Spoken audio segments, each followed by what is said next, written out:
Hi hello എല്ലാവർക്കും Sabas cooking വേൾഡിൻ്റെ പുതിയൊരു വീഡിയോയിലേക്ക് സ്വാഗതം. ഇന്ന് നല്ലൊരു പഴംപൊരിൻ്റെ റെസിപ്പിയുമായിട്ടാണ് ഞാൻ വന്നിട്ടുള്ളത്.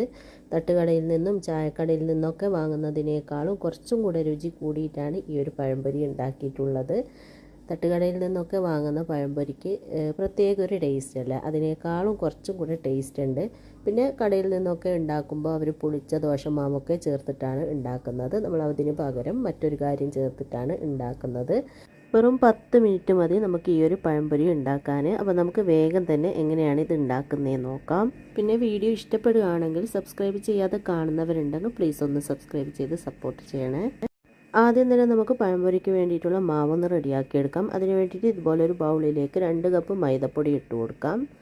പിന്നെ 2 ടേബിൾ സ്പൂൺ പഞ്ചസാര, ഒരു പിഞ്ച് ഉപ്പ്, 1 ടീസ്പൂൺ കറുത്ത എള്ള് ഇതുണ്ടെങ്കിൽ ചേർത്ത് കൊടുക്കുക. പിന്നെ 1/4 ടീസ്പൂൺ മഞ്ഞൾപ്പൊടി അല്ലെങ്കിൽ മഞ്ഞ കളർ ചേർത്ത് കൊടുത്താൽ മതി. 1/4 ടീസ്പൂൺ ബേക്കിംഗ് സോഡ, 1/4 കപ്പ് അരിപ്പൊടിയും കൂടെ ചേർത്തിട്ട് ഇതെല്ലാം കൂടി നന്നായിട്ടൊന്ന് മിക്സാക്കി കൊടുക്കാം. അങ്ങനെ എല്ലാം കൂടി നന്നായിട്ടൊന്ന് മിക്സ് ചെയ്തിട്ടുണ്ട്. ഇനി ഇതിലേക്ക് നമ്മൾ ചേർക്കുന്നത് 1/2 കപ്പ് നല്ല കട്ട തൈരാണ്. അധികം പുളിയില്ലാതെ നല്ല കട്ട തൈര് ചേർത്ത് കൊടുക്കുക.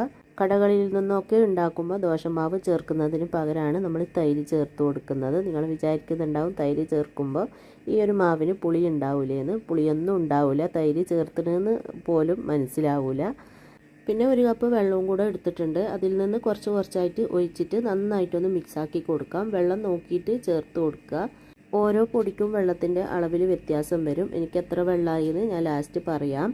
അപ്പോൾ ആദ്യം ഞാനിതാ 1 കപ്പ് വെള്ളം ഒഴിച്ചിട്ട് ഇതുപോലെ മിക്സ് ചെയ്തിട്ടുണ്ട്. വീണ്ടും 1 കപ്പ് വെള്ളം എടുത്തിട്ടുണ്ട്. അതിൽ നിന്ന് കുറച്ചായിട്ട് ഒഴിച്ചിട്ട് മിക്സാക്കി കൊടുത്താൽ മതി. ആദ്യം തന്നെ ഒരുപാട് അങ്ങ് ഒഴിച്ചു കൊടുക്കരുത്, അന്നേരം മാവ് ലൂസായി പോവും. എന്നിട്ട് ഒട്ടും കട്ടകളില്ലാണ്ട് നമുക്കിതൊന്ന് ഇങ്ങനെ കലക്കിയെടുക്കാം. അങ്ങനെ ഇതാ നന്നായിട്ട് കലക്കിയെടുത്തിട്ടുണ്ട്. ഒട്ടും കട്ടകളില്ലാണ്ട് ഇതാ ബാറ്റർ ഇവിടെ റെഡിയാക്കിയിട്ടുണ്ട്. ഇതാണ് ബാറ്ററിൻ്റെ കൺസിസ്റ്റൻസി. ഞാൻ 2 കപ്പ് വെള്ളേനും എടുത്തിന്. അപ്പോൾ ഒരു 1/4 കപ്പ് വെള്ളം ബാക്കിയുണ്ട്. 1/4 കപ്പ് വെള്ളമാണ് എനിക്ക് ഈ ഒരു മാവ് കലക്കാനായിട്ട് വേണ്ടി വന്നത്. ഇനി ഇതിലേക്ക് ഒരു 1/4 ടീസ്പൂണോളം ഏലക്കാപ്പൊടിയും കൂടെ ചേർത്തിട്ട് വീണ്ടും നന്നായിട്ടൊന്ന് മിക്സാക്കി കൊടുക്കാം. ഈ ഒരു രീതിയിലാണ് കേട്ടോ ബാറ്റർ വേണ്ടത്. ഇതാ ഒരു സ്പൂൺ കൊണ്ട് നമ്മളിങ്ങനെ കോരി ഇങ്ങനെ ഒഴിക്കുന്ന സമയത്ത് മുറിഞ്ഞ് പോകുന്ന ആ ഒരു പരുവം. പിന്നെ ഇതാ സ്പൂണിൽ ഇതുപോലെ ഒട്ടിപ്പിടിക്കണം. ഇതാണ് നമ്മുടെ ബാറ്ററിൻ്റെ ആ ഒരു കൺസിസ്റ്റൻസി. ഈ ഒരു രീതിയിലാണ് വേണ്ടത്. ഈ ഒരു രീതിയിൽ കലക്കിയെടുക്കുക. ഇനി ഇതൊന്ന് അടച്ചിട്ട് മാറ്റി വെച്ചതിന് ശേഷം നമുക്ക് പഴം ഒന്ന് കട്ട് ചെയ്തെടുക്കാം. അപ്പോൾ 4 നേന്ത്രപ്പഴമാണ് ഞാൻ എടുത്തിട്ടുള്ളത്. 4 പഴത്തിന് കണക്കായിട്ടുള്ള ബാറ്ററാണ് ഇതുള്ളത്.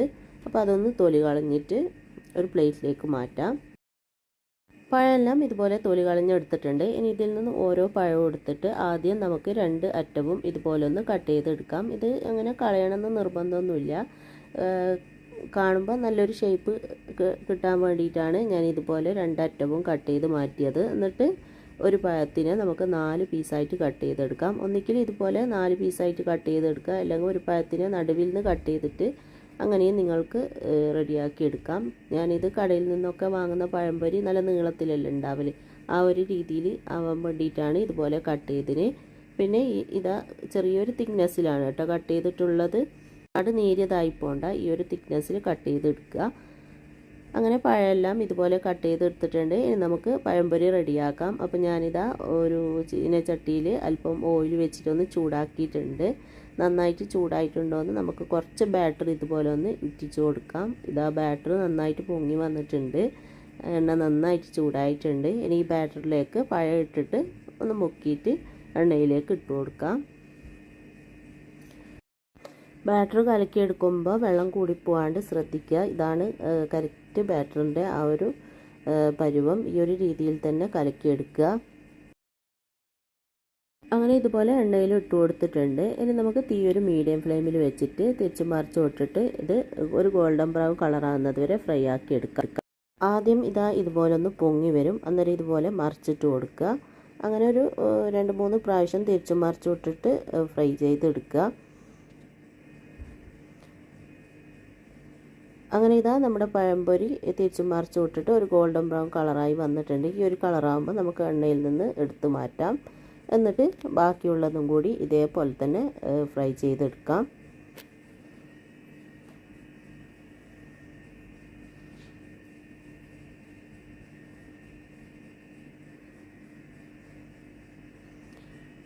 അങ്ങനെ പഴംപൊരിയെല്ലാം ഫ്രൈ ചെയ്തതിന് ശേഷം ഞാനിതാ ഇതുപോലൊരു സെർവിങ് പ്ലേറ്റിലേക്ക് മാറ്റിയിട്ടുണ്ട്. ചൂട് ചായക്കൊപ്പം നമുക്ക് ചൂടോടെ തന്നെ നല്ല അടിപൊളി പഴംപൊരി കഴിക്കാം.